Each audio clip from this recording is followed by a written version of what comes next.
Бул кайрылуу УКМКнын Токтогул районунун башкармалыгына жана акимге.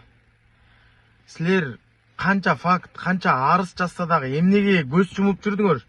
Моундай далилдер менен 1 секунттагы токтобой туруп, мен Сулпукарованы жана Боржиевастраны мен барып туруп сразу камамакмын силердин ордуңарда болсом. Аким, сиз информацияңыз толтура. Информация сизде толтура. Эмнеге көз жумуп жүрдүңүз ушул убакка чейин? Же эмне табакташсызбы? Же сиздин да кызыкчылыгыңыз барбы?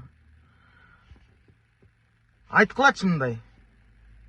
Же обязательно бир сөзсүз түрдө бир 2-3 адам өлүп анан баш көтөрөсүңөрбү кичине мындай көзүңөрдү ачып. Аким, иштей албасаңар кеткиле. Башкара албасаңар кеткиле.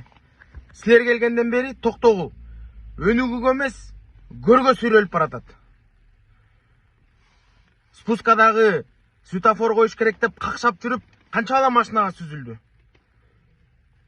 Урматтуу аким, сиз да кетишиңиз керек.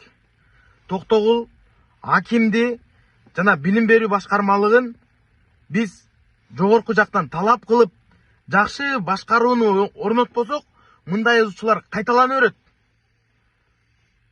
Шаакы жетекчилердин бизге кереги жок.